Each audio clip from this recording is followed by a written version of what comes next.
Kembali lagi dengan saya Widya Citra Nauli Tanjung. Kali ini saya akan membahas tentang analisa isu kontemporer. Analisis adalah aktivitas yang terdiri dari serangkaian kegiatan seperti mengurai, membedakan dan memilih sesuatu untuk dikelompokkan menurut kriteria tertentu dan kemudian dicari kaitannya lalu ditafsirkan maknanya. Sedangkan isu adalah suatu hal yang terjadi baik di dalam maupun di luar organisasi yang apabila tidak ditangani secara baik akan memberikan efek negatif terhadap organisasi dan berlanjut pada tahap krisis. Sedangkan kontemporer adalah sesuatu hal yang modern, yang eksis dan terjadi dan masih berlangsung sampai sekarang. Tujuan reformasi birokrasi untuk mewujudkan birokrasi kelas dunia merupakan respon atas masalah rendahnya kapasitas dan kemampuan pegawai negeri sipil dalam menghadapi perubahan lingkungan strategis yang menyebabkan posisi Indonesia dalam percaturan global belum memuaskan. Permasalahan lainnya adalah kepedulian PNS dalam meningkatkan kualitas birokrasi yang masih rendah menjadikan daya saing Indonesia dibandingkan negara lain baik di tingkat regional maupun internasional masih tertinggal. Melalui pembelajaran modul analisis isu kontemporer, peserta latsar agar mampu memahami konsepsi perubahan dan perubahan lingkungan strategis melalui isu-isu strategis kontemporer sebagai wawasan strategis PNS dengan menyadari pentingnya modal insani dengan menunjukkan kemampuan berpikir kritis dalam menghadapi perubahan lingkungan strategis. Perubahan lingkungan strategis. Perubahan adalah sesuatu yang tidak bisa dihindari dan menjadi bagian dari perjalanan peradaban manusia. Konsep perubahan adalah sebuah bentuk yang berbeda dari keadaan sekarang, menuju keadaan yang diharapkan pada masa yang akan datang. Perubahan tersebut diharapkan akan menjadi lebih baik untuk memuliakan manusia. Mari rubah pola pikir. Mari kita ulas beberapa sejarah. Contohnya, Nokia menolak Android, Yahoo menolak Google. Sekarang Nokia hancur, Android mendunia, Yahoo diakuisi Google. Pelajaran yang bisa ambil adalah berani mengambil resiko, sambutlah perubahan.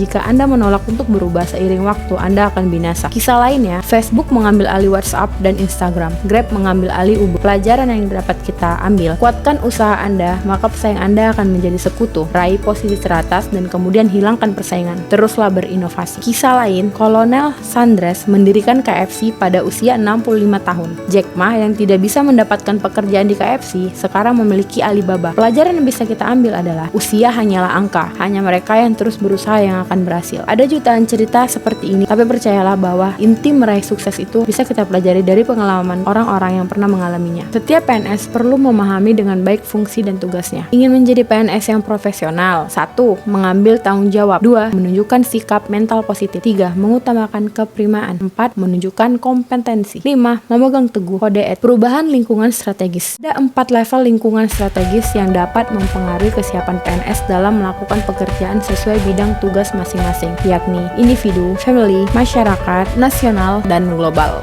Modal manusia adalah komponen yang sangat penting dalam organisasi. Ada 6 komponen dari modal manusia. Yang pertama, modal intelektual. 2. Modal emosional. Modal sosial. Keempat, modal ketabahan. Kelima, modal etika atau moral. Dan keenam, modal kesehatan jasmani. Isu-isu strategis kontemporer. Saat ini konsep negara, bangsa, dan nasionalisme dalam konteks Indonesia sedang berhadapan dengan dilema antara globalisasi dan etnik nasionalisme yang harus disadari sebagai perubahan lingkungan strategis. Isu lainnya juga menyita ruang publik adalah terkait terorisme dan radikalisasi. Bentuk kejahatan lainnya adalah narkoba, cybercrime. Terakhir, analisis isu. Untuk menghadapi perubahan lingkungan strategis, internal dan eksternal akan memberikan pengaruh besar terhadap keberlangsungan penyelenggaraan pemerintahan, sehingga dibutuhkan kemampuan pikir kritis, analitis, dan objektif. Terima kasih teman-teman, semoga bermanfaat.